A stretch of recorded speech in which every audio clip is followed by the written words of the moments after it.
The red dust of Wyoming was a currency of its own, settling on everything and everyone in Pine Gulch with a fine, gritty film. It coated the warped boards of Enoch Pike's trading post, seeped through the cracks in the window panes, and dusted the shoulders of the men who lingered inside, nursing lukewarm coffee and stale grudges.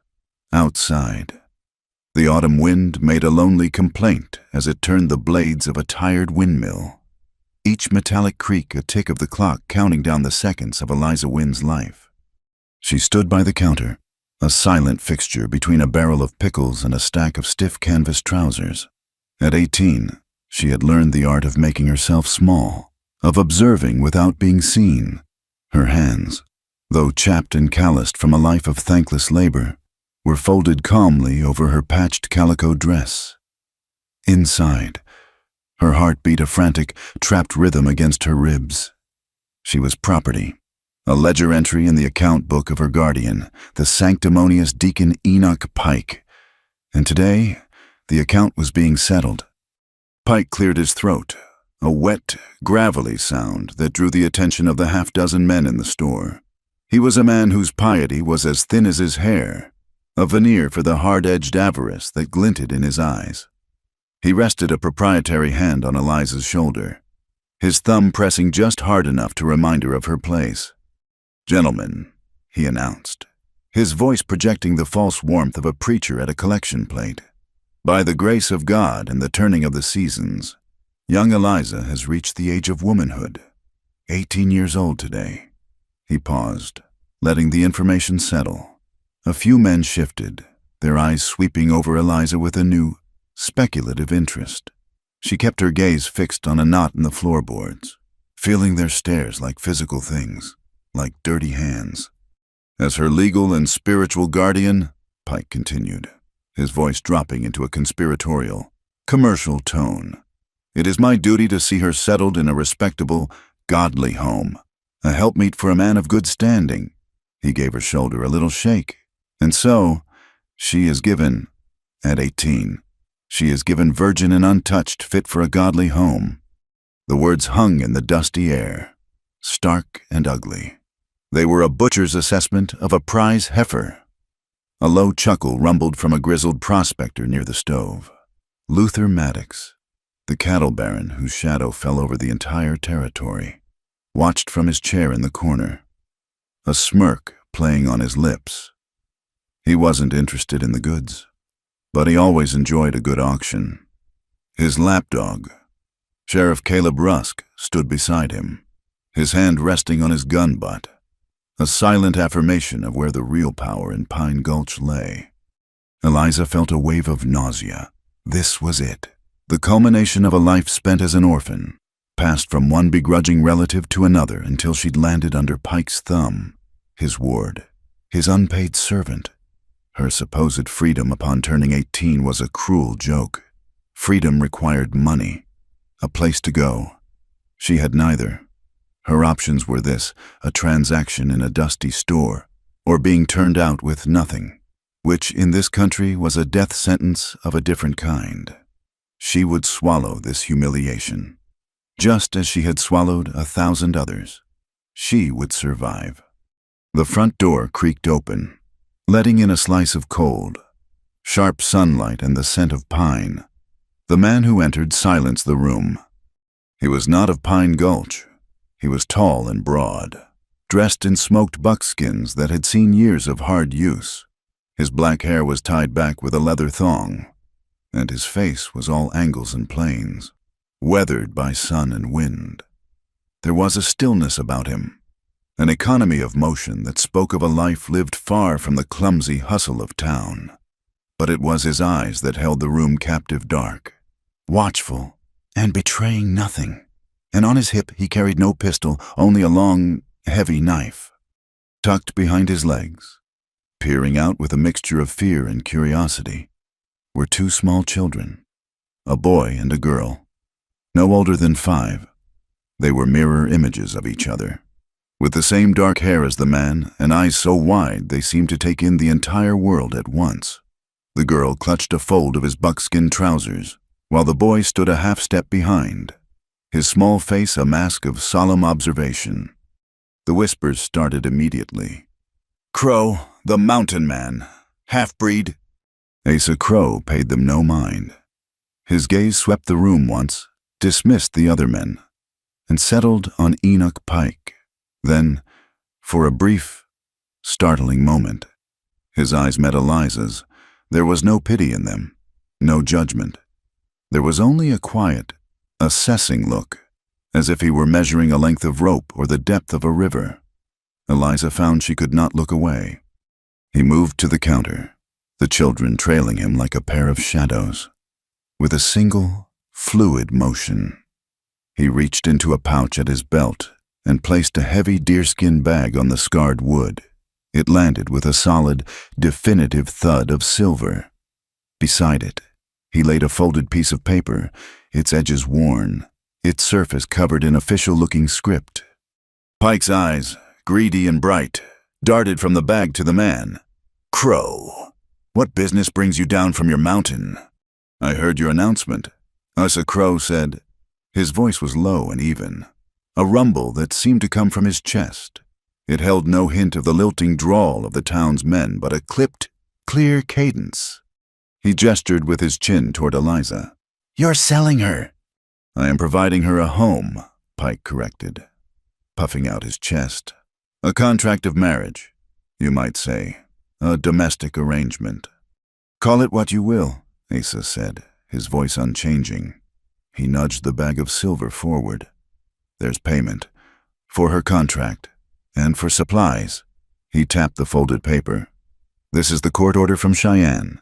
It grants me full guardianship of the children. My sister's children." The mention of the court order sent a ripple through the room. Law was a flexible thing out here, but a paper from the territorial capital carried weight. Across the room, Eliza saw Luther Maddox lean forward slightly. His eyes narrowed, no longer smirking. He wasn't looking at Asa or the silver. He was looking at the paper. An official document in the hands of a reclusive mountain man was an anomaly, and Maddox didn't like anomalies. Pike licked his lips, his gaze fixed on the silver. The sum was clearly more than he had expected. He reached for it, but Asa placed a hand flat on the counter, stopping him. "The terms," Asa said, his voice dropping even lower, cutting through the silence. "I need someone who won't leave when the first snow flies. Someone to tend the hearth and the children." He paused, and his dark eyes found Eliza's again, pinning her in place. "But hear this. Pike, and everyone else, no one is to harm the children, ever." The words were not a threat, but a statement of fact, as unshakable as the mountains at his back. In that moment, Eliza understood. This wasn't about a wife, not in the way these other men understood the word. This was about the two small souls hiding behind him. The silver wasn't a bride price. It was the foundation for a fortress. Pike, blinded by the shine of the coins, readily agreed. Of course. A fine, Christian sentiment. The girl is yours. Crow. She knows her duties." He turned to Eliza, his face a mask of smug finality. "Eliza, you'll go with Mr. Crow." This was her moment of choice, though it felt like anything but. She could refuse. She could scream and fight and be thrown into the dusty street with nothing but the clothes on her back, to be picked over by the coyotes in human skin who inhabited this town. Or she could walk into the wilderness with a silent stranger and two orphan children. She looked at Asa Crow, at the impassive set of his jaw. She looked at the little girl, who was now peeking at her around his leg, her thumb in her mouth. She looked at the little boy, whose solemn gaze seemed to see right through her. It was a trade of one cage for another, but this new cage had a window, and beyond it lay the vast, clean expanse of the Bighorn Mountains. It was a desperate gamble, but it was her gamble. Straightening her spine, Eliza gave a single, sharp nod. Asa returned the nod, just as curt. He scooped the guardianship paper off the counter and slid the bag of silver toward Pike, who snatched it up like a hungry dog. "Get your things," Asa said to her. It was a command, but his voice was not unkind. "I have nothing but this," Eliza replied, her own voice sounding thin and reedy to her ears. Asa's gaze flickered over her worn dress and scuffed boots. He said nothing, simply turned and walked toward the door. The little girl, May, took his hand. The boy, Jonah, hesitated for a second, his dark eyes meeting Eliza's once more before he turned to follow his father. As Eliza moved to follow them, she felt the weight of every eye in the room on her back. She heard the whispers, the snickers, the judgment. She was the girl sold to the half-breed, the town's latest piece of sordid gossip. She pushed past it all, her focus narrowing to the wide back of the man waiting for her in the doorway. Outside, the cold air was a shock. Asa had a sturdy sled packed high with supplies, flour, salt, tools, blankets hitched to a pair of strong mules. He lifted the children onto a space cleared among the provisions, tucking a thick buffalo robe around them. He didn't offer Eliza a hand. He simply waited, expecting her to manage on her own. She clambered up, settling herself near the back, pulling her thin shawl tight against the biting wind. Asa took the reins, and with a low word to the mules, set them in motion. The sled runners slid over the hard-packed dirt, leaving the trading post and the jeering faces behind. They moved through the center of Pine Gulch, a silent, strange procession that drew stares from every doorway. Eliza kept her head high, her gaze fixed forward, refusing to grant them the satisfaction of her shame. The town fell away quickly, replaced by the sparse, rugged beauty of the high plains. The trail began to climb, winding its way into the foothills of the Bighorn Range. The air grew thinner, cleaner, smelling of pine and cold stone. The incessant creak of the windmill was gone, replaced by the sigh of the wind through the tall pines and the soft crunch of the sled on the path. Silence stretched between them, vast and profound. Asa did not speak, his attention wholly on the trail ahead. The children were quiet, nestled in their warm cocoon. Eliza watched the landscape change. The world she had known, the dust, the humiliation, the suffocating piety of Enoch Pike shrinking behind her. As the sled rounded a high bend, the last rooftops of Pine Gulch disappeared from view. There was nothing now but the endless blue sky above, the snow-dusted peaks ahead, and the three strangers with whom her life was now bound. Her hands were clenched so tightly in her lap her knuckles were white. A future of complete uncertainty lay before her, but for the first time in as long as she could remember, she felt the faintest whisper of something she had long forgotten. A choice had been made, and she would not look back. The journey upward was a silent ascent into another world. The dusty reds and browns of the plains gave way to the deep greens of pine and the stark gray of granite. As the sun dipped low, painting the sky in hues of bruised purple and cold orange, the trail opened into a small, sheltered meadow. There, nestled against a sheer rock face as if growing from the mountain itself, was the cabin. It was not a shack. It was a solid, deliberate structure of interlocking logs and skillfully fitted stone, with a low-pitched roof and a chimney that breathed a thin, welcoming plume of smoke. A stream, steaming faintly in the frigid air, gurgled past the front porch, its banks free of the ice that was beginning to coat everything else. To one side stood a mountain of chopped firewood, stacked high and neat, a testament to months of relentless labor. Further on, Eliza could make out a small, windowless smokehouse and the faint lines of a trail that disappeared into the timber. The trap line. This was not a temporary camp. It was a fortress against the wilderness, built with patience and foresight. Asa brought the sled to a halt. Without a word, he swung down and lifted a sleeping May into his arms. Jonah, awake and watchful, slid down on his own and stood waiting. Asa glanced at Eliza. "This is it."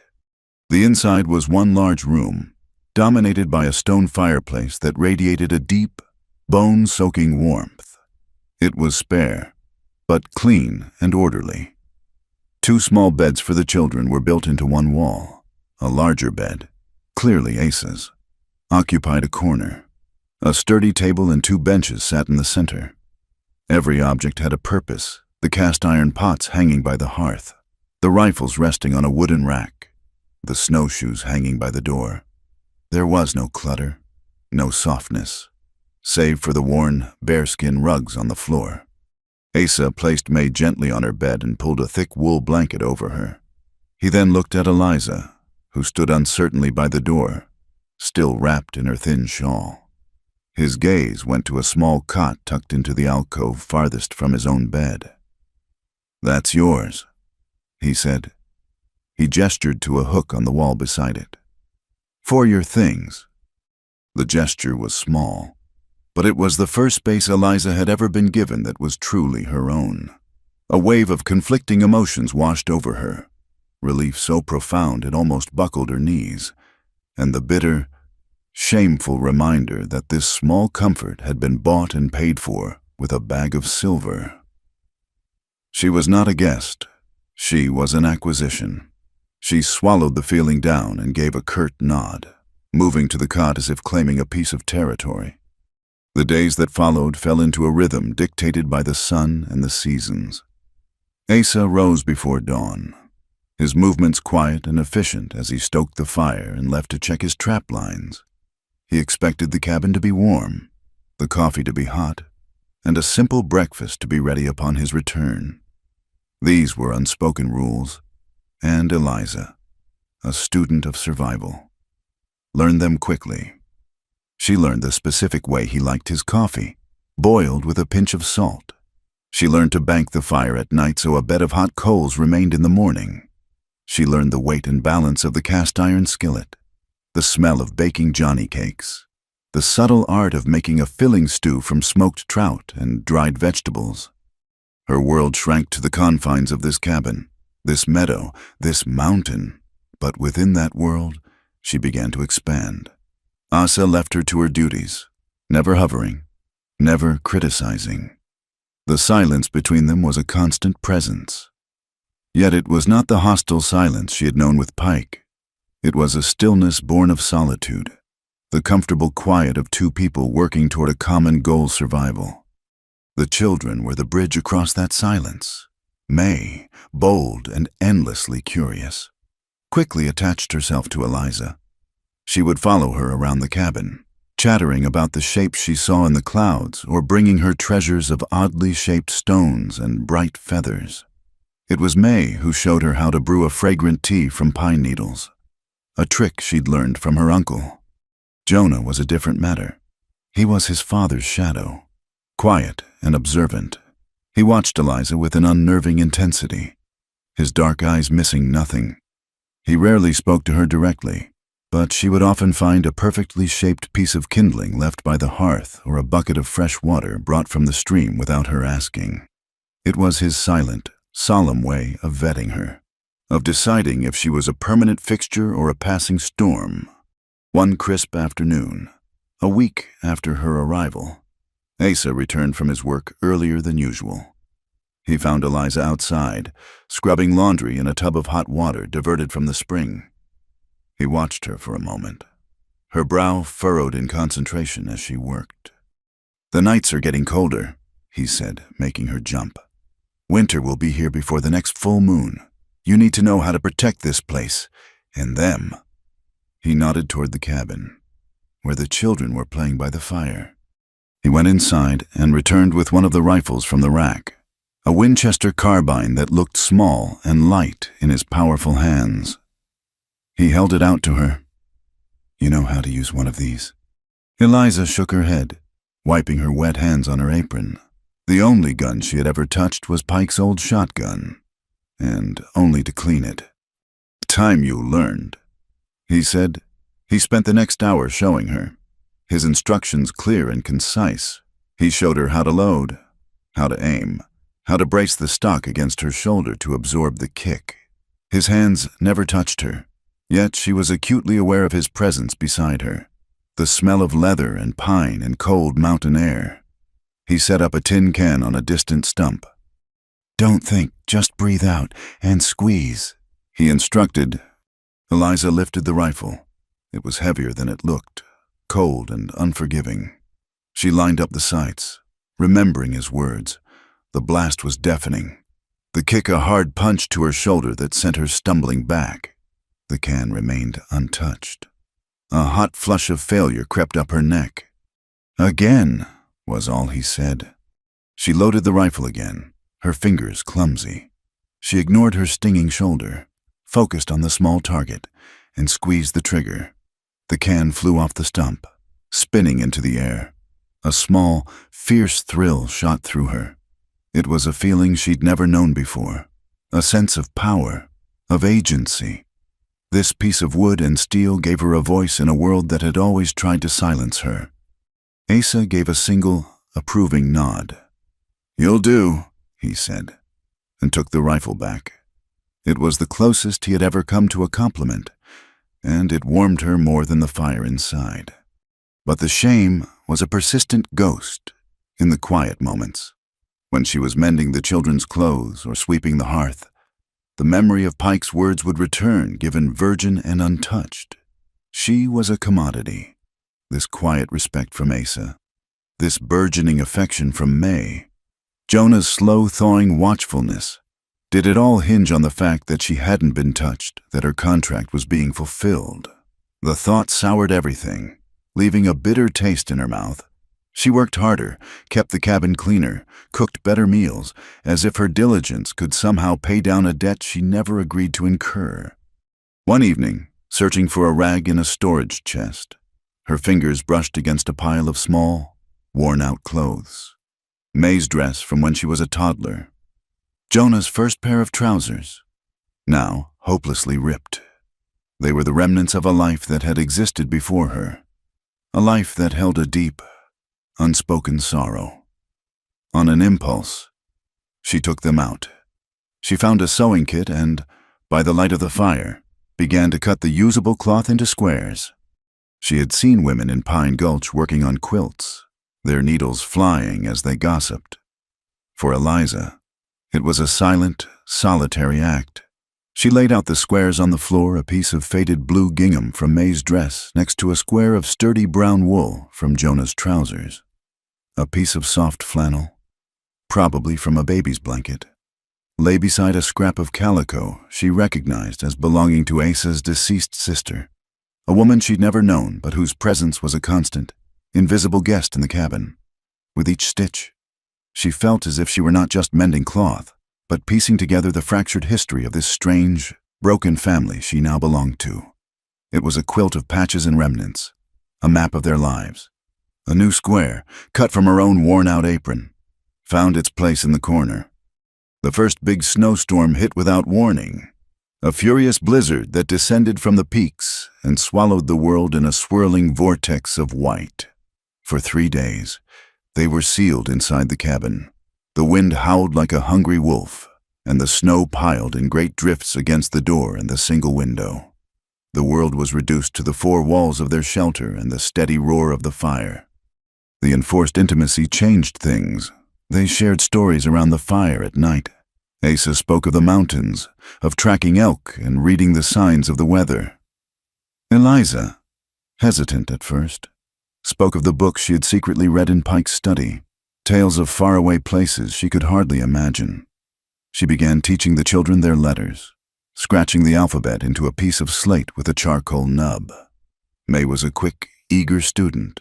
Jonah, as always, watched and absorbed everything, his silence a deep well of thought. On the 3rd day of the storm, Eliza was sweeping near the hearth. The floorboards in that area were old and uneven. As she swept, the head of the broom caught on the edge of a loose board, lifting it slightly. Curiosity piqued. She knelt down. It was a small section, easily pried up with her fingers. Beneath it was a hollow space, and inside that space, wrapped in a piece of oilcloth, were 2 objects. The first was a small, leather-bound notebook. She opened it. The pages were filled not with words, but with strange, meticulous symbols and numbers, columns of figures and what looked like crude maps. It was a code of some kind, utterly indecipherable. The second object made her breath catch in her throat. It was a star-shaped badge, tarnished and rusted at the edges, but its form was unmistakable. It was the badge of a lawman. Her mind reeled. The quiet mountain man, the recluse, the half-crow outcast, a lawman? It made no sense. She looked over at Asa, who was mending a snowshoe by the fire, his expression calm and focused. Who was this man she was living with? What secrets was he hiding behind his silent, watchful eyes? She had to know. Later that evening, when the children were asleep, she took a steadying breath. "Asa," she began, her voice quiet, "while I was sweeping today, I found a loose board by the hearth." He stopped his work, his hands going still. He didn't look at her, but she felt the focus of his attention shift to her, sharp and absolute. "There was something underneath," she continued, her heart hammering. "A notebook and a badge." Slowly, he set down the snowshoe and turned to face her. His face was a stone mask, his eyes dark and unreadable. The warmth of the cabin seemed to recede, replaced by a sudden, chilling tension. He rose to his feet, walked to the hearth, and lifted the loose board himself. He removed the oilcloth package, his movements deliberate. He didn't open it. He simply stood there, holding it in his hand, his back to her. "Some things are best left where you find them," he said, his voice low and flat. It was not a suggestion. It was a warning. Without another word, he walked to his own gear in the corner, tucked the package deep inside his saddlebag, and returned to his seat by the fire as if nothing had happened. He picked up the snowshoe and resumed his work, leaving Eliza standing in the middle of the room. The silence between them now filled with a new and dangerous weight.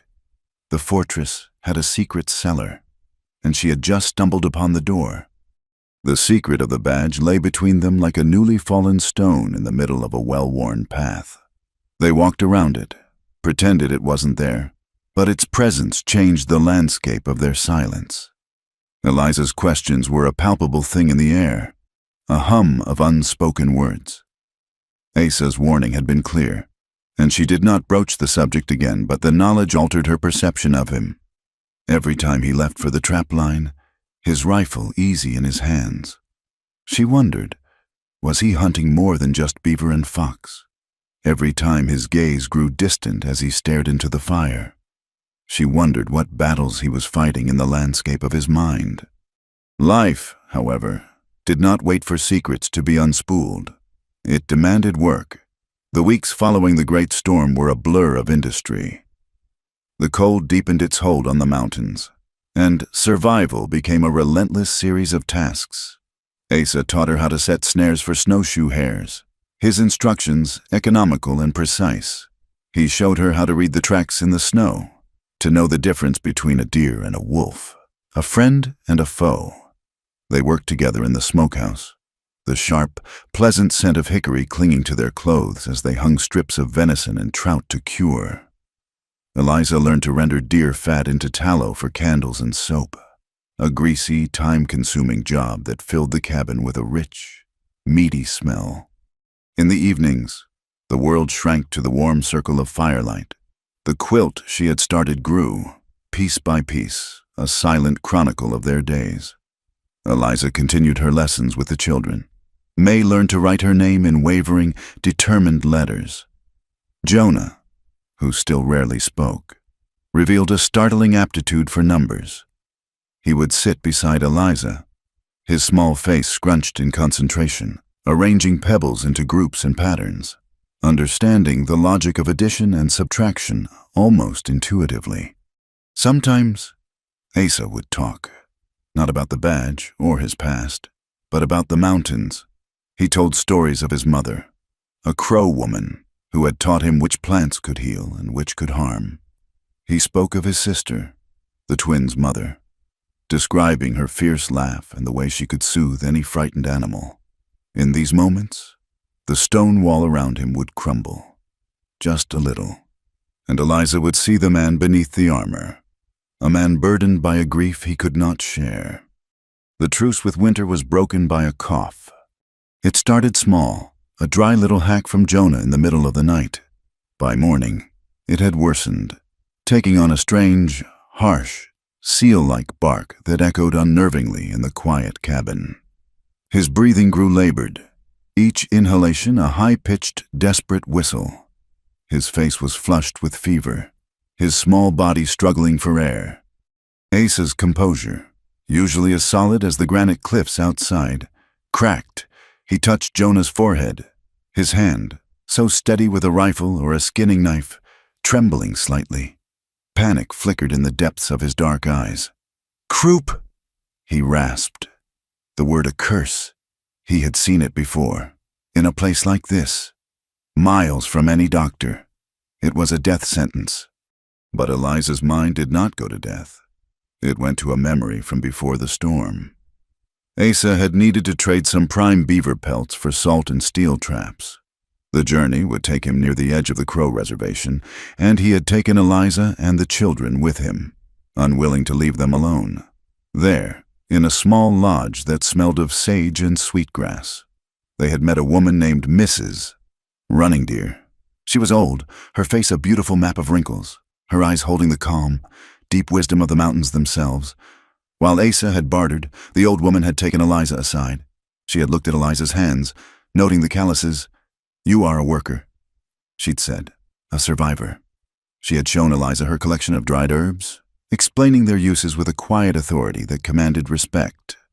"For the children's cough that barks like a fox," Mrs. Running Deer had said, holding up a bundle of pine needles and a twist of dried sage. "The steam is the medicine. Boil the pine in the water. Make the air thick with it. Have them breathe the smoke of the sage. It opens the throat."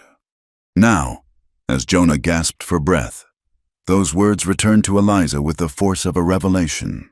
While Asa stood frozen with fear, Eliza flew into action. "The big kettle," she commanded, her voice sharp with purpose. "Fill it with water from the stream. Build up the fire, now." Asa, jolted from his stupor, moved to obey without question. Eliza grabbed a basket and ran outside into the biting cold, plunging her arms deep into the snow to find the lower boughs of a pine tree. She snapped off handfuls of fragrant needles and raced back inside. She threw them into the steaming kettle, and soon the cabin was filled with a thick, medicinal vapor that smelled of the deep forest. "We need to make a tent," she said, her mind racing. She pulled a heavy blanket from Asa's bed. "Hold this over his bed. Trap the steam." Together, they created a small, enclosed space around Jonah. Eliza sat inside it with him, holding the struggling child in her lap, her dress quickly becoming damp from the vapor.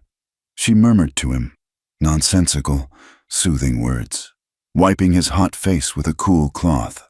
The barking coughs continued, each one a physical blow, but she held him firm. "The sage," she told Asa, who was watching from outside the blanket tent, his face a mask of anguish. "Mrs. Running Deer said to burn the sage." Asa retrieved the small bundle from their medicine pouch. He lit the end, and a plume of pungent, gray smoke filled the cabin. Eliza took it from him and held it carefully, letting the smoke drift up into Jonah's face. He coughed and sputtered, but then, slowly, miraculously, the terrible whistling sound in his chest began to ease. For the rest of that day and all through the long, dark night, they kept their vigil. Eliza did not leave Jonah's side. Asa kept the fire roaring and the kettle boiling, his movements silent and focused. He brought her broth, which she patiently spooned between Jonah's lips, and coffee to keep her awake. They did not speak, but a new kind of communication flowed between them, a partnership forged in the crucible of crisis. They were a team, fighting a common enemy. Sometime in the gray hours before dawn, Jonah's fever broke. His breathing, though still ragged, had lost its desperate, whistling edge. He fell into a deep, natural sleep, his small hand clutching a fold of Eliza's dress. Exhaustion hit Eliza like a physical blow. She sagged against the wall, her entire body aching. Asa gently took the sleeping boy from her arms and laid him back in his bed. He then came back to her and stood for a moment, looking down at her. The firelight cast deep shadows on his face, but she could see the raw gratitude in his eyes. "You saved him," he said, his voice thick with emotion. I didn't know what to do. Hey, Mrs. Running Deer knew," Eliza whispered, too tired to say more. He reached down, and, for the first time, he touched her with deliberate tenderness, his calloused fingers gently brushing a stray lock of hair from her face. "Thank you, Eliza," he said. In those 3 words, the entire dynamic between them shifted. The silver coins from the trading post seemed to dissolve into dust. She was no longer the girl who had been bought. She was the woman who had saved his son. Trust, fragile and precious, had taken root in the ashes of their fear. In the days of Jonah's recovery, a new ease settled in the cabin. The secret of the badge was still there, but it no longer felt like a threat. It was simply a part of the man she was beginning to know, a man who loved his family with a fierce, quiet intensity. One afternoon, as she sat on the porch mending a shirt, she looked up at the sheer rock face that sheltered their meadow. High above, tucked into an inaccessible ledge, was an eagle's nest. She often watched the 2 eagles soaring on the thermal currents, their wild cries echoing across the valley. They were magnificent, untamed, and utterly devoted to the safety of their nest. She felt a kinship with them.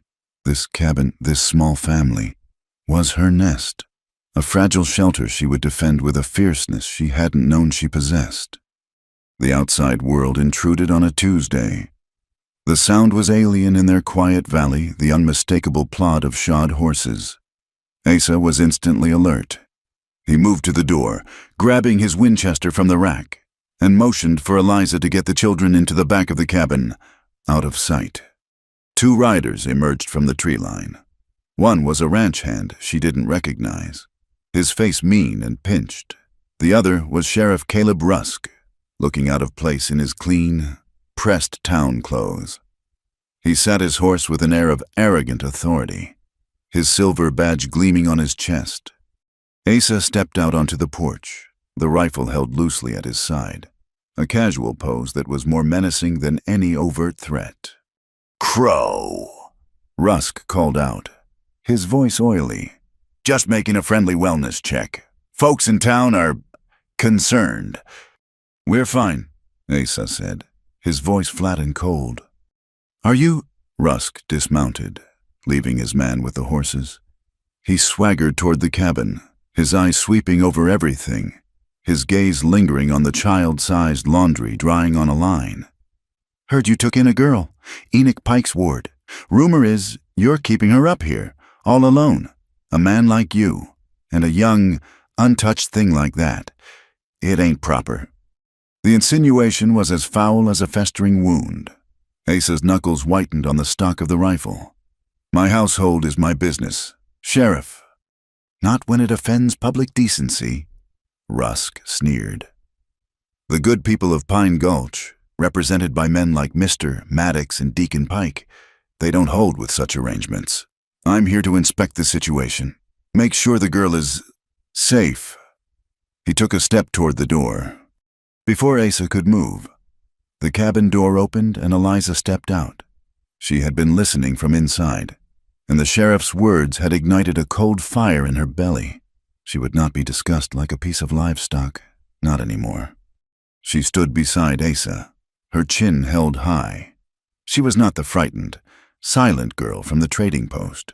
She was a woman who had faced down death in this very cabin and won. "I am perfectly safe, Sheriff," she said, her voice clear and steady, ringing with an authority that made Rusk blink.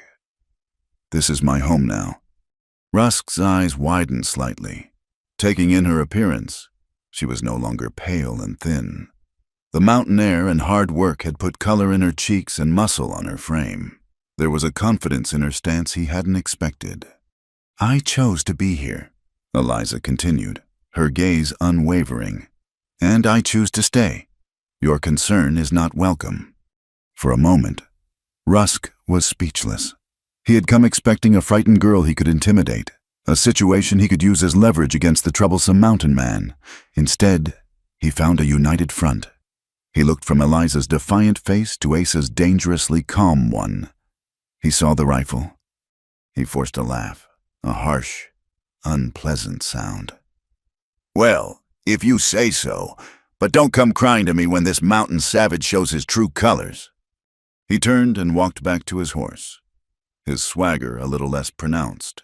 He mounted up and glared back at them one last time. "We'll be watching. Crow!" He spat. "Maddox has a long memory." Then he and his man turned their horses and rode away, their presence dissolving back into the vast wilderness, leaving only a trail of trampled snow and a lingering poison in the air. Eliza and Asa stood on the porch, watching them go. The immediate threat had passed, but they both knew this was only the beginning. The world of Pine Gulch, with its greed and its judgment, would not let them be. Eliza looked up at the cliff face. The two eagles were circling their nest, their sharp cries a warning to all intruders. Their home was secure for now, but the wind was picking up, and the storms of men were gathering on the horizon. Sheriff Rusk's visit left a chill that the roaring fire could not quite dispel. The invisible walls of their mountain sanctuary had been breached, and the outside world, with all its malice and judgment, now knew the path to their door. A quiet tension settled over the cabin as winter began its slow, grudging retreat. The snowpack melted, the stream swelled to a muddy torrent, and the first green shoots of spring pushed through the sodden earth. Life was returning to the mountains, but with it came the need to reconnect with the world below. Their supplies of salt, flour, and coffee were dwindling, and they needed seeds if they were to have a garden.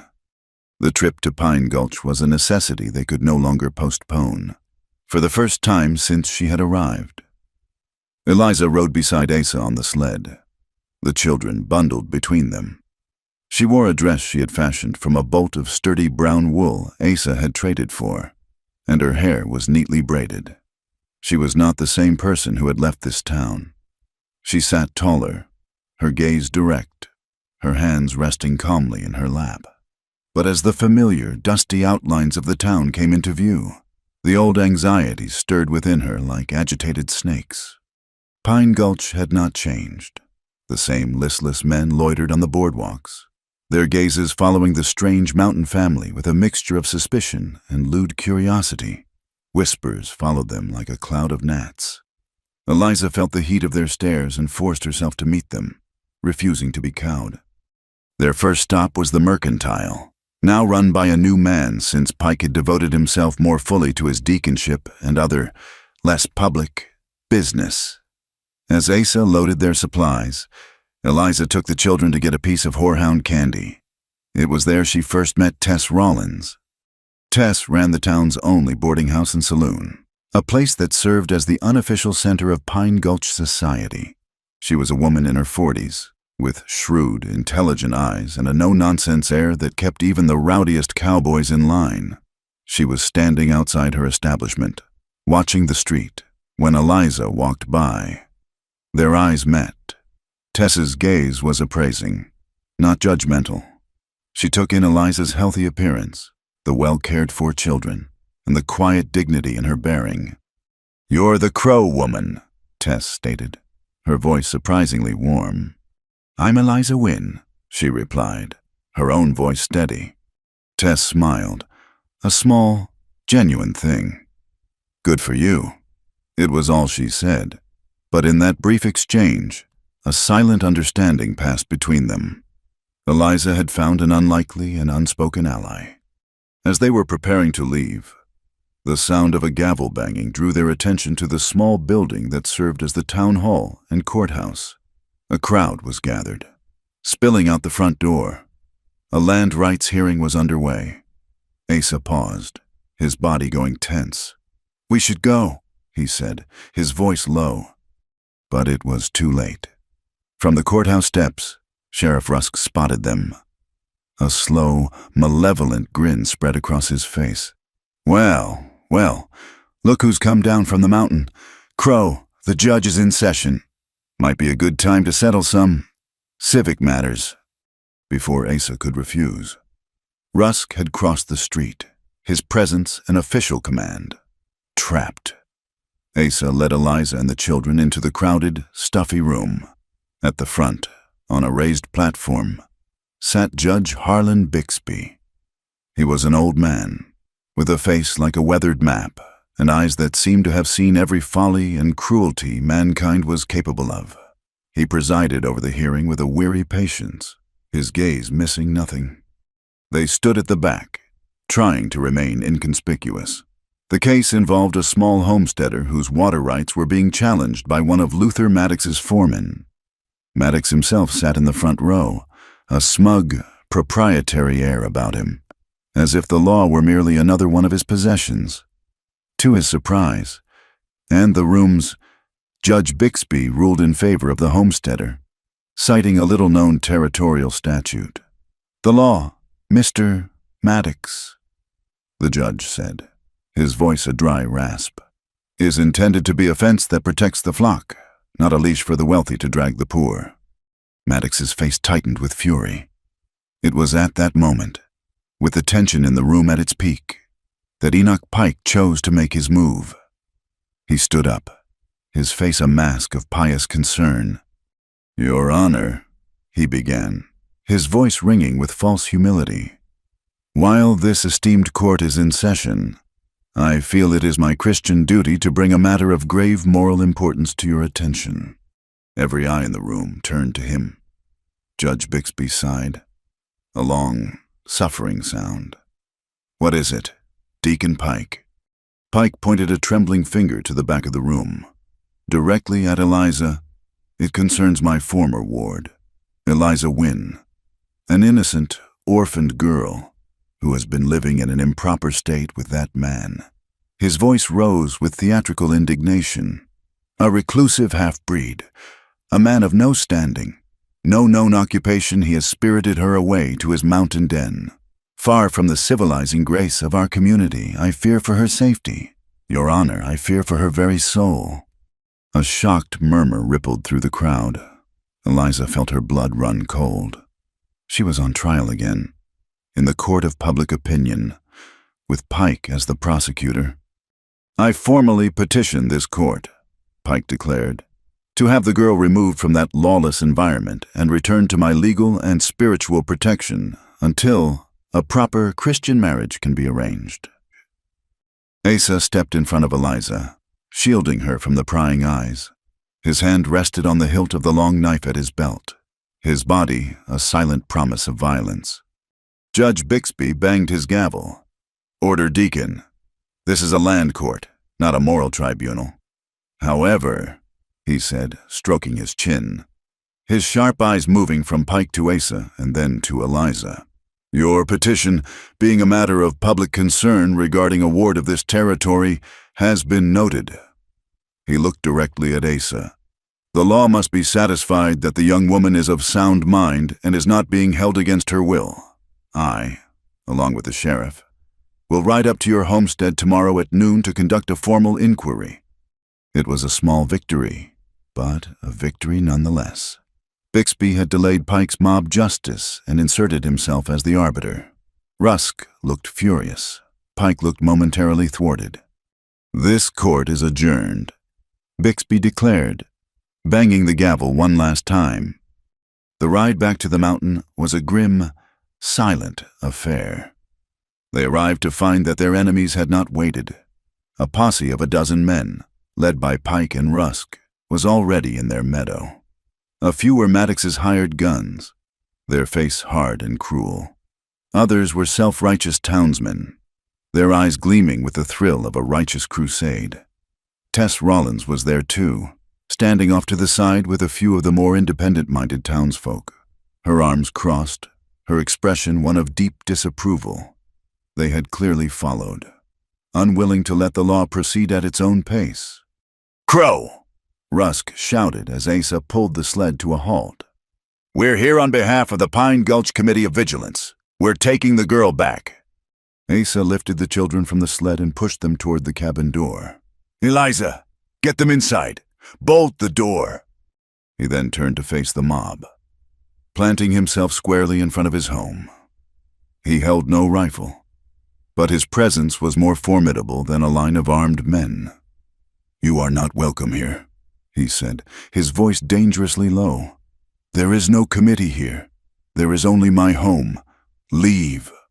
Pike stepped forward, holding a Bible like a weapon. "We are here to save this fallen woman from a life of sin. Eliza, come out, renounce this savage, and return to the fold." The cabin door opened, but Eliza did not come out cowering. She walked out and stood beside Asa, facing the mob, her fear burned away by a cold, hard anger. "This is my home," she said, her voice carrying across the meadow, clear and strong. The men shifted, surprised by her defiance. Deacon Pike was my jailer, not my guardian. For the first time in my life, I am treated with respect. I have a family. She looked directly at Pike, her eyes flashing. "I choose to be here." "The girl speaks for herself. Pike," Tess Rollins called out from the side. "Looks to me like she's made her choice. Leave them be." A couple of homesteaders, the same ones who had won their case against Maddox earlier, nodded in agreement, murmuring their assent. The mob's conviction wavered. Infuriated, Rusk shoved his way to the front. "I don't care what she says. She's coming with us." He lunged forward, intending to grab Eliza. Asa moved like lightning. Stepping between them, he caught Rusk's arm in a grip of iron. Rusk, enraged, tried to wrestle free, shoving Asa hard. The force of the blow knocked Asa's heavy buckskin coat open. For a single, fleeting second, a piece of metal pinned to the inside of Asa's shirt glinted in the noon sun. It was a tarnished, 5-pointed star, a Deputy U.S. Marshal's badge. Most of the mob, caught up in the drama, missed it. Rusk was too close, too consumed by his own rage. Pike was blinded by his self-righteousness. But a few yards away, just dismounting from his horse, Judge Harlan Bixby saw it. His old eyes, missing nothing, widened for a fraction of a second. He looked from the badge to Asa's face. Their eyes locked. A lifetime of calculation and understanding passed between them in that instant. The judge gave a nearly imperceptible nod, so slight that only Asa could have caught it. "That is enough!" Sheriff Bixby's voice boomed across the meadow, cracking with the authority of the law. The scuffle ceased. All eyes turned to the judge. He strode into the center of the confrontation, his presence immediately commanding order. "I am here to conduct my inquiry. As I said I would, I have heard the young woman's testimony. She is an adult, of sound mind, and has declared her free will. Under territorial law, she is free to reside wherever she chooses." He glared at Pike and Rusk. "This committee is an unlawful assembly. Disperse at once, or I will have you all brought up on charges of disturbing the peace and menacing." Faced with a direct order from a territorial judge, the mob's courage evaporated. Grumbling, they began to break apart, turning their horses and heading back down the mountain path, their crusade a failure. Pike and Rusk were the last to leave, their faces black with impotent fury.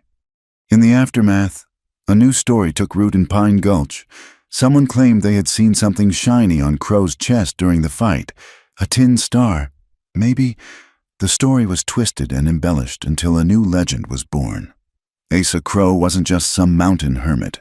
The reason he was so skilled, so dangerous, the reason even Judge Bixby seemed to respect him, was because he was a bounty hunter, a man-killer, living in the mountains to stay hidden between jobs.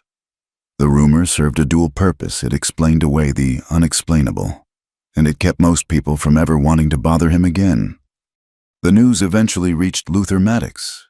He sat in his leather chair, swirling a glass of whiskey, a thoughtful, dangerous look on his face. The brute force approach had failed. The legal approach had failed. This new information, however, was interesting. A bounty hunter. A man with a particular set of skills. Maddox preferred to own powerful things, not fight them. A man like that could be a tool, if the price was right. Or, if he refused, a threat that had to be eliminated with cunning and precision, not with a clumsy mob. He smiled slowly. The game had just become much more interesting. He would no longer try to knock down Crow's door. He would set a trap, baited with something Crow couldn't possibly refuse, and let the mountain man walk right into it. The aftermath of the confrontation left a strange sort of peace in its wake. The rumor of Asa being a bounty hunter, though false, served as a formidable scarecrow, keeping the townsfolk and their misguided righteousness at a distance. For the first time, Eliza felt they were truly left alone. The meadow and the cabin an island in the vast, indifferent wilderness. Spring arrived in earnest, a quiet, steady miracle of melting snow and returning life. The days grew longer, warmer, and a sense of fragile hope began to permeate the air. But the confrontation had also unearthed something between them. His secret, glimpsed in a flash of tarnished metal, and her public, defiant choice to stand with him had created a new, unspoken intimacy. The space between them, once filled with the silence of strangers, was now charged with the silence of allies who had faced a common enemy and held their ground. They had become a unit, a fortress of four, and the knowledge of it had changed them both. One evening, after a long day of clearing ground for a garden, a profound stillness settled over the mountain. The children were asleep, their breathing soft and even in the quiet cabin. A full moon, pale and luminous, rose over the granite peaks, bathing the meadow in a soft, ethereal light. The air was cool and clean, carrying the scent of damp earth and pine. From the stream, a gentle mist rose, the steam from the hot spring curling into the night like a ghostly breath. Asa stood on the porch, staring out into the moonlit darkness. Eliza came to stand beside him, wrapping a shawl around her shoulders. They stood for a long time without speaking, sharing the immense, peaceful quiet of the night. "They have her eyes," Asa said, his voice a low rumble, so quiet she almost missed it. "May and Jonah, they have my sister's eyes." Eliza waited. She had learned that his words, when they came, were like stones pulled from a deep well. They took time and effort to surface. "Her name was Sarah," he continued, his gaze fixed on some distant, unseen point in the past. "She was fierce and kind. She married a good man, a homesteader named Thomas. They built a life down on the Powder River. They weren't hurting anyone, just wanted a piece of land to call their own, to raise their family." He paused, and the silence that followed was heavy with a sorrow so deep it felt like a physical weight. Eliza could feel the tremor of it in the man standing beside her. Maddox wanted their land. It had the best water access for miles. He tried to buy them out, but Thomas wouldn't sell. So Maddox sent his men not to talk. They came in the night. His voice grew thick, ragged with a pain he had clearly carried alone for too long. "They said it was Indians. That was the story they told. But I know who it was. I found the tracks. I found the brand they used. A cattle brand. Burned into the door of the cabin before they set it alight." He finally turned to look at her, and in the moonlight, she saw the raw, unshielded anguish in his eyes. It was the look of a man who had failed in the one duty that mattered most. "I was supposed to be there. I was hunting, a few days' ride away. She'd asked me to come, said she was nervous, that men had been seen watching their place. But I was late." A single difficult breath shuddered through him. "By the time I got there, it was all gone, just smoke and ash. I found the children hiding in a root cellar. They were the only ones who made it out. They saw it all." The truth landed with devastating force. The twins were not just his wards. They were the living remnants of his greatest failure, the reason for his exile, the focus of his all-consuming, silent vow to protect, the badge, the secrets. It all began to click into a terrible, coherent shape. "That is not a burden you should carry alone, Asa," Eliza said softly. The simple words of empathy seemed to break something in him. He looked away, toward the rising steam of the spring. "I brought them here to keep them safe, to hide them, but I brought the world's trouble right to our door when I brought you here." "You brought me here," Eliza said, her voice gaining a strength she didn't know she had. "And for the first time in my life, I have a home. You talk of debt, of failure. Let me tell you of my life, Asa." She moved to sit on the top step of the porch, the moonlight catching in her hair. "I don't remember my parents. My first memory is of being told I was a burden, an extra mouth to feed. I was passed from one relative to another, my worth measured only by the work my hands could do. When I was 10, I was given to Enoch Pike. He called me his ward. He told the town he was my savior, a good Christian man taking in an orphan. But I was his property. He clothed me in rags and fed me scraps. And in return, I worked from sunup to sundown. He used God as a shield for his greed." She looked at her own hands, calloused and strong. "My whole life, I have been a transaction, a contract, a thing to be given, or sold, or traded, that day in the mercantile. It was just the final sale. I was nothing more than a horse or a sack of flour." She looked up at him, her gaze clear and unwavering. "Until I came here, you have never laid a hand on me in anger. You have never demanded anything of me that I did not choose to give. You gave me a rifle and taught me to protect myself. You listened when I spoke. You gave me a voice." The steam from the spring beckoned, a silent invitation. "Come," she said, rising. "The water is warm. Let it wash the trail dust off." He followed her, his steps heavy. They went to the wide, shallow pool where the hot spring water collected before it tumbled down into the stream. Billows of white steam rose from the surface, obscuring the world, creating a private, sacred space for just the two of them. They shed their outer layers, leaving them on the bank, and waded into the soothing, mineral-rich water. The warmth was a balm, seeping into tired muscles and weary souls. They sat on a smooth rock ledge, the water up to their chests, the steam swirling around them like a curtain. For a long time, they were silent, letting the warmth and the quiet do their work. "I cannot offer you a name the world respects," Asa said finally, his voice soft in the misty air. "Or a life without hardship. The bounty hunter rumor keeps men away for now, but Maddox will not forget. The danger is not gone." "I am not afraid of hardship," Eliza replied. "I am afraid of being powerless, of being a ghost in my own life." He turned to her, his dark eyes searching her face in the shifting steam. "Then I will make you a vow, not before a preacher or a judge, but here, before this mountain that has seen all my sorrows." He took her hand, his large, calloused palm enveloping hers. "You are my partner in this home, Eliza Wynne. Your voice is equal to mine. Your safety, and the safety of the children, will be the work of my life. No one will ever own you again, I swear it." Tears she hadn't realized she was holding back welled in her eyes. But they were not tears of sorrow.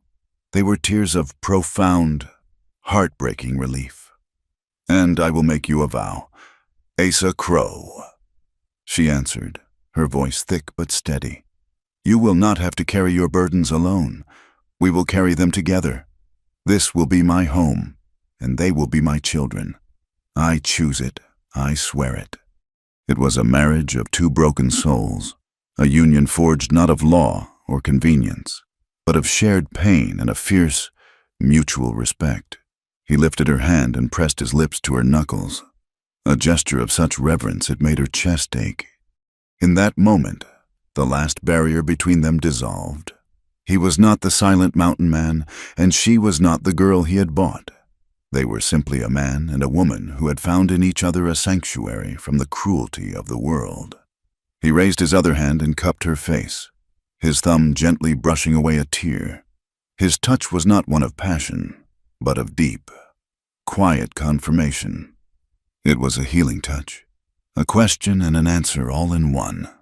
She leaned into his hand, a silent surrender not of her will, but of her fear.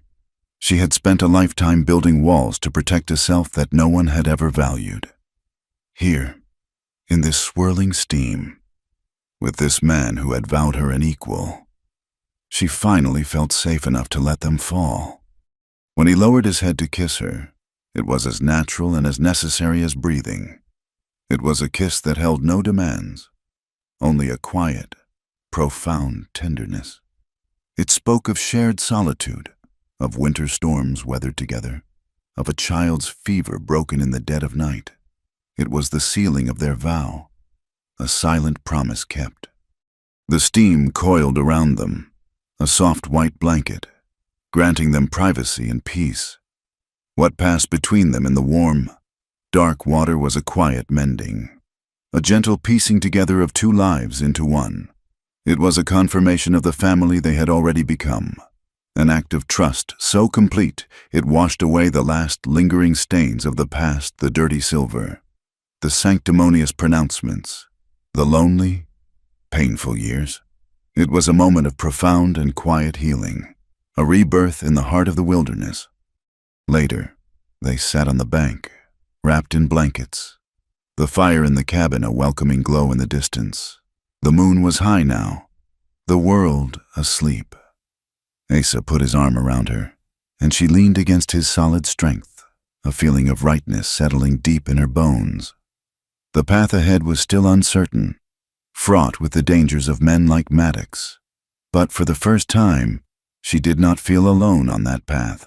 They were a family, forged not by law or by blood, but by a vow made in steam and shadow. They would face whatever came, together. The vow made in the rising steam of the hot spring was a foundation, and upon it, Asa and Eliza began to build a new life. The silence between them was no longer a space to be cautiously navigated, but a shared territory of comfort and understanding. One evening, as the children slept and the fire crackled low, Asa finally retrieved the oilcloth package from his saddlebag. He placed the tarnished badge and the coated notebook on the table between them. "This is the truth of it, Eliza," he said, his voice quiet but clear. "The whole truth." He was a deputy United States Marshal. For 2 years, he had been working undercover, assigned to the Wyoming Territory to investigate rumors of a massive land-grabbing scheme run by a man who was buying up lawmen and terrorizing homesteaders. That man was Luther Maddox. Asa had used his mother's Crow heritage and his mountain skills as a cover, building a persona of a reclusive outcast that would allow him to observe Pine Gulch without drawing the kind of attention a federal officer would. "My sister, Sarah, her murder wasn't random," Asa explained, his fingers tracing the star shape of the badge. "It was the beginning of my investigation. I was supposed to be gathering intelligence, but it became personal. The children are the only living witnesses to what Maddox's men did that night. Keeping them hidden, keeping them safe, is everything. The notebook is where I've kept the proof." He opened the small book, and for the first time, Eliza understood. The strange symbols were a shorthand he'd invented, a mix of Crow pictographs and surveyor's marks. He showed her how they corresponded to dates, names, and numbers. Together, they deciphered the columns of figures that represented phantom cattle herds, livestock that existed only on paper. Their inflated numbers used by Maddox to claim vast swaths of grazing land under territorial law, squeezing out the smaller ranchers. Eliza, with her clear hand and quicker grasp of letters and figures, became his partner in the truest sense. She was no longer just protecting his home. She was helping him build his case. She spent hours copying his rough notes onto clean sheets of paper, organizing the chaotic collection of facts into a coherent narrative of crime and corruption. Her mind, so long starved of any real challenge, proved to be sharp and methodical. She saw patterns Asa had missed, connections between names and dates that strengthened the web of evidence. Their investigation became a silent, secret war waged from their mountain fortress. Asa made careful, infrequent trips, sometimes disappearing for 2 days at a time.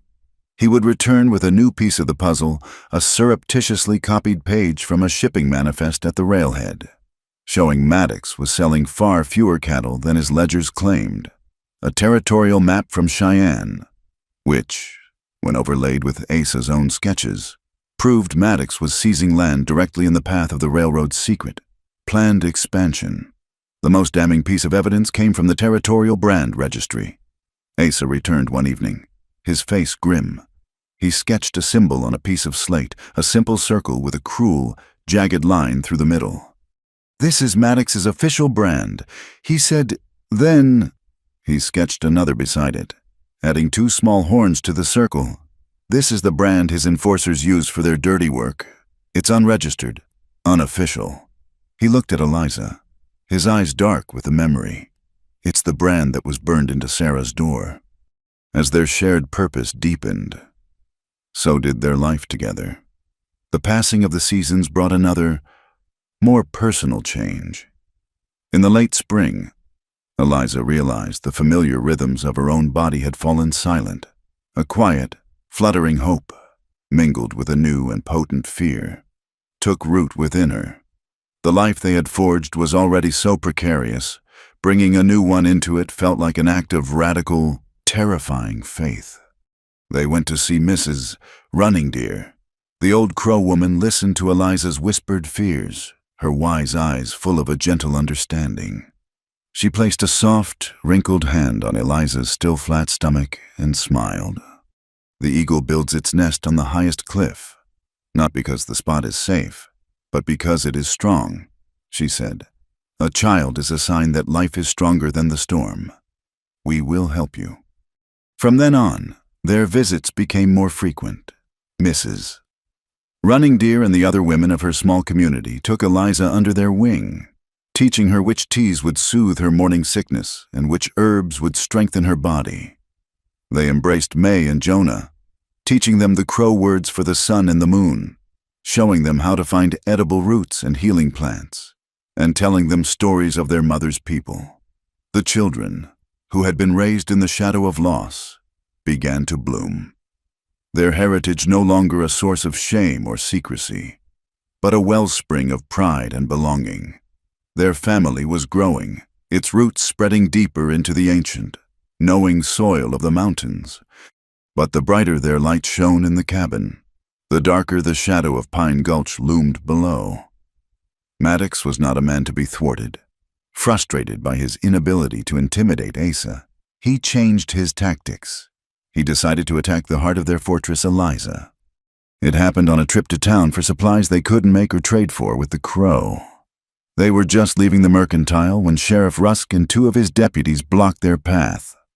"Eliza win," Rusk said, his voice dripping with malicious satisfaction. "You are under arrest." Asa immediately moved in front of her, the children scrambling behind his legs. "On what charge?" Asa's voice was lethally calm. "Lewd and lascivious cohabitation," Rusk declared loudly. "For the benefit of the gathering crowd, this territory has laws against living in sin, and it's my job to enforce them. You're an affront to the decent, God-fearing people of this town." It was a trap, and they had walked right into it. The charge was flimsy, but it was designed to publicly shame Eliza and legally separate her from Asa. Humiliation washed over Eliza, hot and sickening, but she clenched her fists and stood her ground. "You have no right," Asa said, his eyes like chips of flint. "I have a warrant, signed by Deacon Pike as a concerned citizen," Rusk said, flourishing a piece of paper. "Now, she can come peacefully, or we can do this the hard way." He was baiting Asa, trying to provoke him into a fight that would land him in jail or in a grave, leaving Eliza and the children vulnerable. Asa knew it. The rage that coiled in his gut was a living thing, but he wrestled it down. He could not blow his cover. Not now. He met Eliza's eyes over the heads of the children. A silent message passed between them. "Trust me." He nodded slowly. "There's no need for that. Sheriff, the lady will comply with your request." He turned to Eliza, his voice softening. "It will be all right." As Rusk's men took her arms, Eliza looked back at Asa, standing alone in the dusty street with the two frightened children clinging to him. For a moment, her resolve wavered, but then she saw the cold, calculated fury in his eyes and knew this was not a surrender. It was a strategic retreat. Asa took May and Jonah directly to Tess Rollins' boarding house. Tess took one look at the children's terrified faces and Asa's thunderous expression and ushered them inside without a word, asking no questions. "They'll be safe here," was all she said. From there, Asa went straight to Judge Bixby's chambers. He found the old judge reading a law book, a glass of whiskey at his elbow. "They've arrested Eliza," Asa said without preamble. Bixby looked up over his spectacles.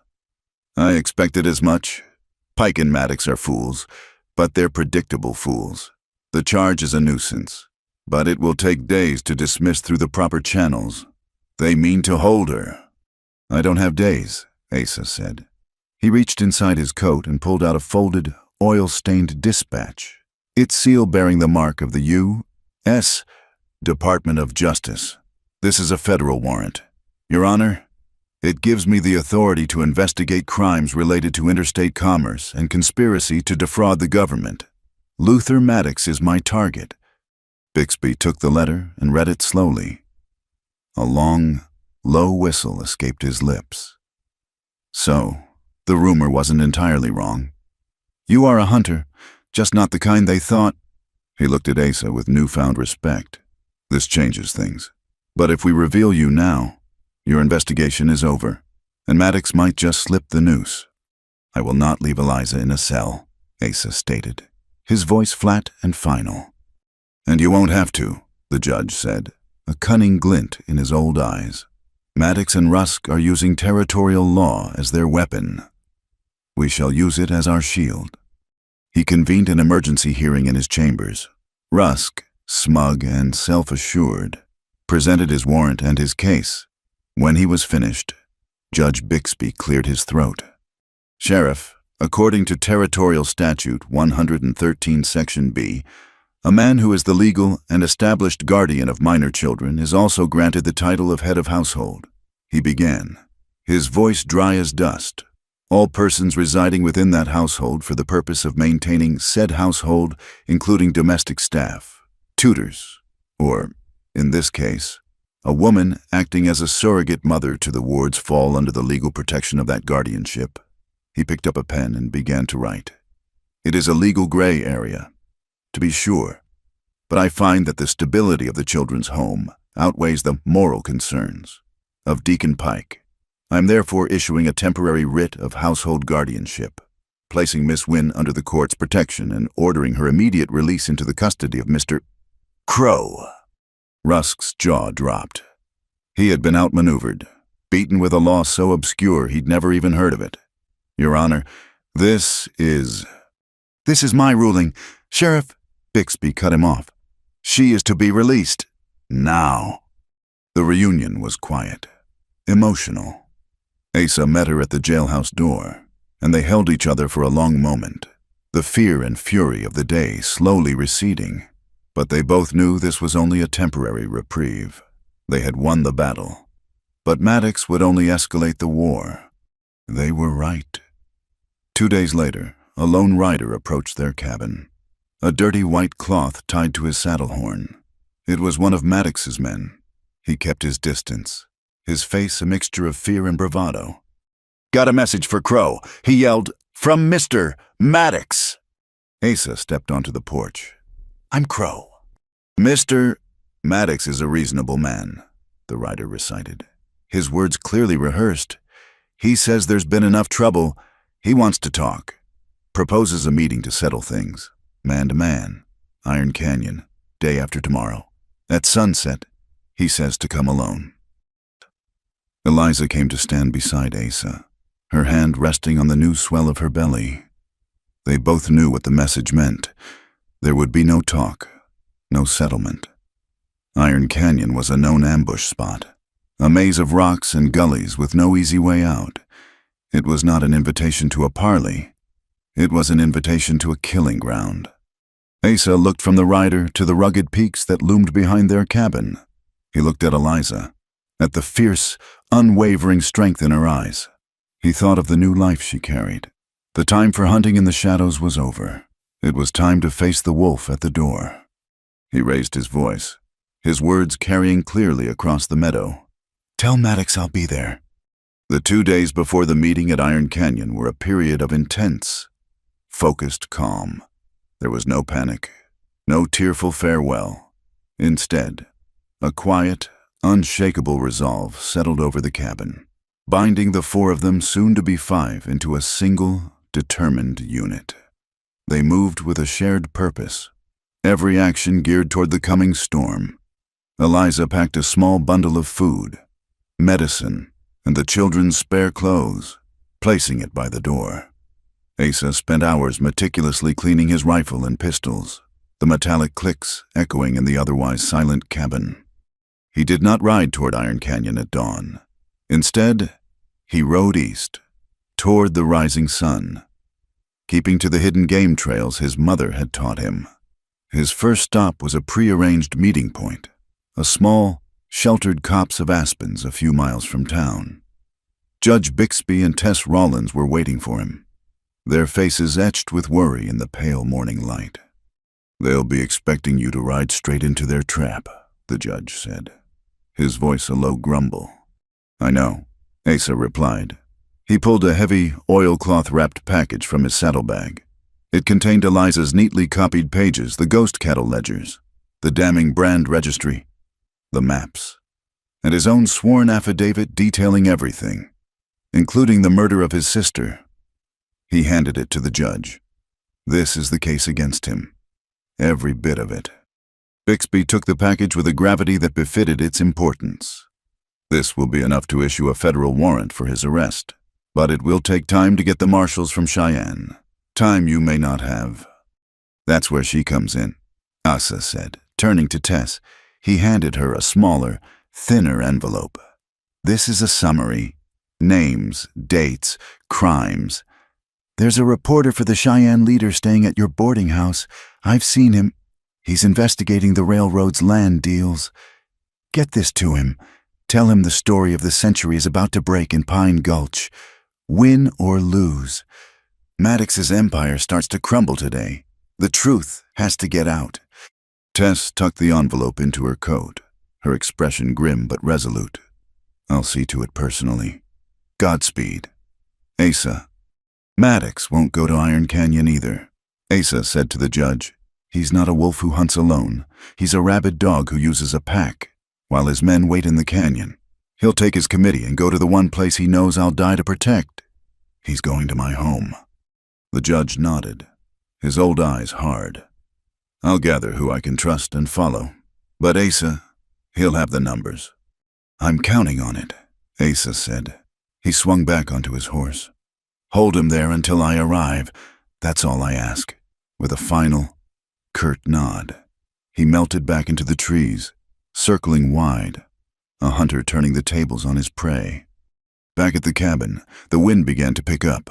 It was a strange wind, hot and dry, rattling the window panes and moaning under the eaves. It rustled the prairie grass, now cured to a hay-like tinder by the late summer sun, making it whisper and hiss. Eliza stood at the window, watching the horizon. May and Jonah were quiet.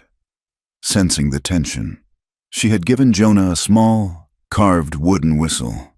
"If you ever get scared, or if you need to call for help, you blow on this as hard as you can." Asa had told him just that morning. "The eagles will hear you, and so will our friends." They came just as the sun began to touch the western peaks, casting long, menacing shadows across the meadow. It was not an army, but a mob, their forms dark against the blood-red sunset. Luther Maddox rode at their head, flanked by Sheriff Rusk. Behind them were 24 men hired guns, resentful townsman, and the sanctimonious Deacon Pike, his face flushed with a righteous fury. They carried torches and ropes. "Get in the cellar," Eliza told the children, her voice calm and even. "Stay away from the door, and do not make a sound until I come for you." They obeyed without a whimper. Eliza took the Winchester, checked the load, and stood beside the heavy, bolted door. Crow Maddox's voice boomed across the meadow, arrogant and triumphant. "We know you're in there. Your time is over. We've come to cleanse this mountain of your filth." "He's not here," Maddox Eliza shouted back, her voice carrying on the rising wind. "He's gone to meet you, just like you asked." A cruel laugh answered her. "Did you really think I was that stupid? He's in a canyon full of my riflemen right now. By the time they're done with him, the coyotes won't find enough to chew on. Now, send out the girl and the whelps. The Committee of Vigilance is here to pass judgment." The wind howled, whipping the flames of their torches into a frenzy. A spark, torn loose from a torch, landed in the dry grass. It smoldered for a second, then erupted. A line of orange fire began to crawl, then race across the meadow, driven by the relentless wind. Just as the mob surged forward, a new party of riders appeared, cresting the hill behind them. It was Judge Bixby, along with Tess Rollins and a handful of the homesteaders who had stood with them before. They were outnumbered, but they placed themselves between the mob and the cabin. "In the name of the law of the Wyoming Territory, I order you to disperse." Bixby's voice, though old, cracked with absolute authority. Rusk laughed. "Your law has no meaning here. Old man, this is the people's law." "Then perhaps you will recognize a higher authority," Bixby retorted. He reached into his coat and produced a heavy document, its federal seal gleaming in the firelight. The wind tore at it, but he held it fast. "Luther Maddox Caleb Rusk Enoch Pike, by the authority vested in me by the United States Department of Justice. I am here to serve a federal warrant." He paused, letting the words sink in. The mob faltered, confused. "This is nonsense," Maddox snarled. "Is it?" Bixby's voice sliced through the wind. "For 2 years, this territory has been under federal investigation, and the man you sent to his death in Iron Canyon is the lead investigator." He took a deep, theatrical breath, his voice rising to a crescendo that shocked the entire valley. His secret shocked all. For Asa Crow is a commissioned deputy United States Marshal. A collective gasp went through the crowd. The homesteaders stared in disbelief, then dawning respect. Maddox's men looked at each other, their certainty beginning to crumble. Pike's face went slack, the color draining from it. "He's been investigating a conspiracy to defraud the government and seize land. A conspiracy that led to the murder of his sister, Sarah Crow, and her husband," Bixby continued, his gaze locking onto Maddox. "And those 2 children inside that cabin are the only living witnesses to that crime. They saw the men who lit the fire. They saw the brand on the door." He then turned his fiery gaze on Pike. "And you, Deacon, are named in this warrant as a co-conspirator, complicit in a ring of human trafficking, selling orphans and wards into servitude under the guise of Christian charity."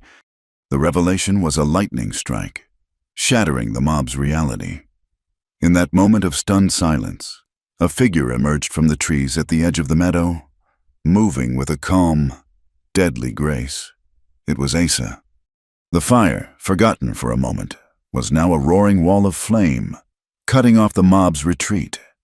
Panic began to set in. The crowd divided, the homesteaders instinctively moving toward the cabin, away from Maddox's thugs. "The fire, it'll take the cabin," Tess screamed. Eliza threw open the door. "Tess, the women, the stream. We need a fire break." Instantly, a new battle began. While the men were frozen in their standoff, Eliza, Tess, and the homesteaders' wives ran to the stream with buckets, blankets, anything they could find, soaking them and beating at the edges of the flames, creating a desperate, smoldering line of defense to protect the home and the children within. Asa did not go for Maddox. He walked calmly through the chaos toward the symbol of corrupted law. He reached Sheriff Rusk in 3 long strides, seized his pistol, and threw it into the fire. Before Rusk could react, Asa slammed a pair of iron cuffs onto his wrists. "Sheriff Rusk, you're under arrest." Finally, Asa turned to face his sister's murderer. Maddox, his face a mask of cornered fury, drew his own pistol, but he was too late. Seeing his power broken, his men deserting him, he did the only thing a coward could do. He lunged for the cabin door, grabbing Eliza as she turned from the fire line, and pulled her in front of him as a human shield. He pressed the cold muzzle of his gun to her temple. "Stay back, Marshal!" he screamed, his voice cracking. "Or the girl and your bastard get it first." From inside the cellar, Jonah saw it all through a crack in the door. He saw the gun at his aunt's head. He saw his uncle, frozen. He remembered his uncle's words. He lifted the small wooden whistle to his lips and blew with all the air in his small lungs. A high, piercing, desperate note cut through the roar of the wind and the fire. The sound was answered almost immediately. From the woods on the far side of the meadow, a new group emerged, more homesteaders, and a dozen Crow warriors, alerted by the fire and summoned by the signal. They were armed, their faces grim, and they completed the circle, trapping the last of Maddox's men. The game was over. "Luther Maddox, in the name of the law, I order you to release the woman and drop your weapon," Judge Bixby commanded. Trapped, surrounded. His shield a pregnant woman who looked at him not with fear, but with pure, unadulterated hatred. Maddox lost his footing. He stumbled backward, dragging Eliza with him toward the edge of the steaming creek. In the chaos, as he tried to keep both his gun and his shield, his boot slipped on a patch of wet, superheated rock near the spring's outlet. He screamed, a high, thin sound of shock and pain. He let go of Eliza to catch his balance, but it was too late. He toppled backward, his head striking the jagged edge of the granite outcropping with a sickening crack. He slid the rest of the way into the boiling water of the hot spring source and was still. There was no final, bloody showdown, no act of vengeance. The mountain, the very land he had tried to steal and bleed dry, had claimed him. Asa rushed forward, pulling Eliza into his arms, shielding her face from the sight. The wind died down as suddenly as it had risen, and then the first heavy drops of rain began to fall, hissing on the hot stones and smoldering grass, dousing the last embers of the fire, and washing the ashes of a long, dark night into the thirsty ground. The rain fell, a soft, steady baptism on the smoldering land. It washed the soot from the air and turned the ashes of the meadow into a dark, rich paste. The night's violence was over, leaving behind a silence that was deeper and more profound than the quiet that had come before. Asa held Eliza, his arms a fortress around her, his face buried in her hair as he drew in her scent of smoke and rain and life. He held her until the trembling in her shoulders subsided. The children, released from the cellar, ran to them, their small bodies burrowing into the sanctuary of their embrace. They were whole, they were safe. That was the only victory that mattered. Judge Bixby, his face grim in the new dawn, took charge. He deputized a few of the homesteaders, their faces a mixture of awe and grim determination, to assist him. Maddox's body was recovered from the spring, a final, silent testament to his own destructive greed. Rusk, Pike, and the half-dozen hired guns who hadn't fled were bound and marched down the mountain, their faces a mixture of shock and sullen defeat. The night of the vigilantes was over, and the cold, sober morning of the law had begun. The trial, when it came, was the talk of the territory. The story the Cheyenne leader published, seated by Tess Rollins, had spread like a prairie fire, bringing reporters and federal marshals from the capital. The small Pine Gulch courthouse was too small to contain the spectacle. The proceedings were moved to Cheyenne, where the full weight of federal law could be brought to bear. Asa, now openly wearing his badge, was the star witness. He stood before the court, no longer the silent mountain recluse, but a calm, articulate officer of the law. He spoke of the land grabs, the intimidation, and the murder of his sister, his voice never breaking, his testimony a cold, hard river of facts. Eliza testified as well, her voice clear and strong as she recounted the years of exploitation under Deacon Pike, her words painting a damning portrait of his hypocrisy. Her testimony, and that of two other girls who Tess Rollins had found and encouraged to speak, sealed his fate. The verdict was swift and decisive. Maddox's remaining enforcers were sentenced to long prison terms for their roles in the violence and intimidation. Caleb Rusk was stripped of his office and convicted of conspiracy and obstruction of justice. Deacon Pike, his pious mask finally torn away, was found guilty of human trafficking and fraud. His trading post was seized, its assets liquidated to create a fund for the wards he had exploited.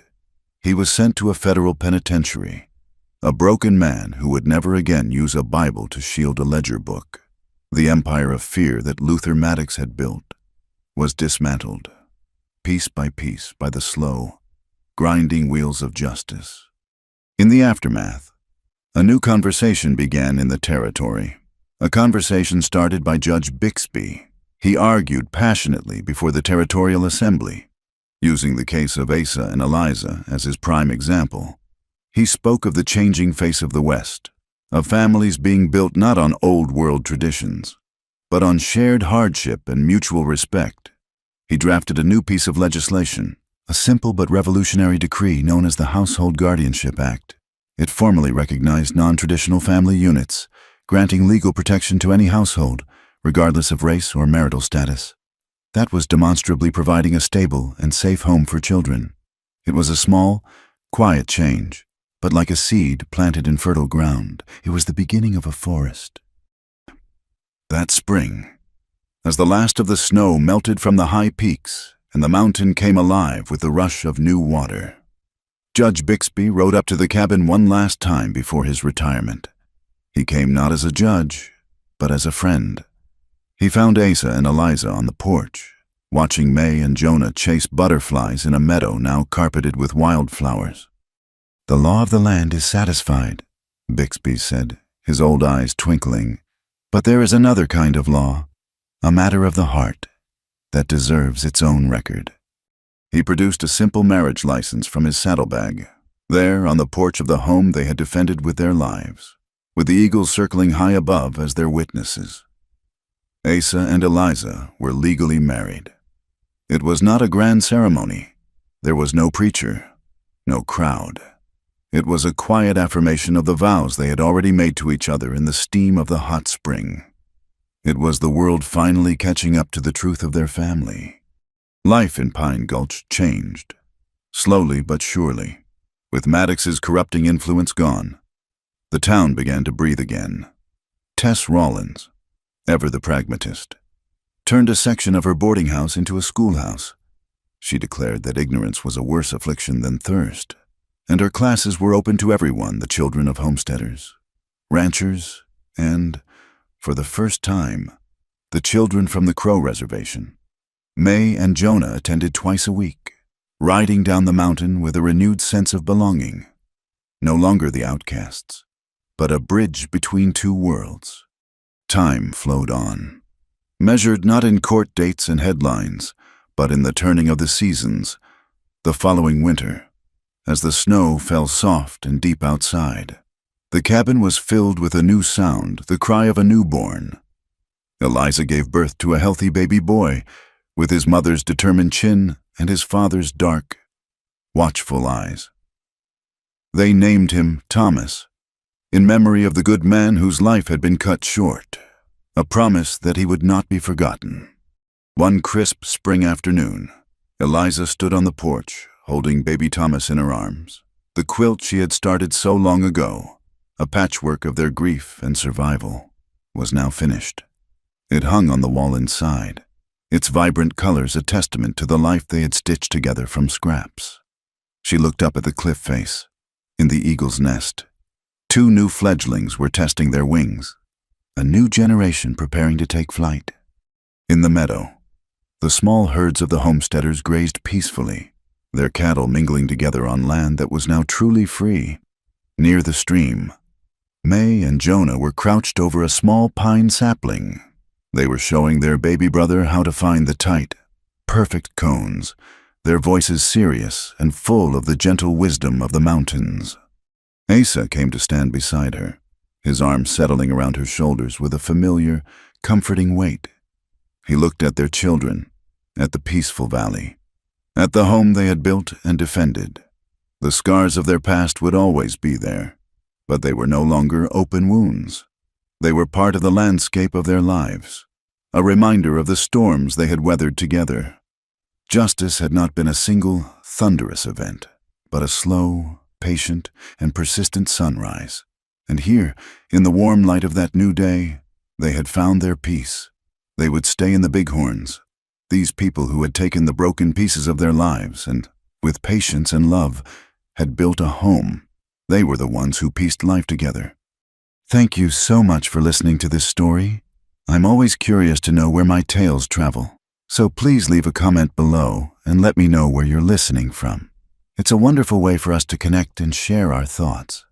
If you enjoyed this journey into the Wild West, please consider subscribing to my channel, Wild West Tales, and giving this video a like.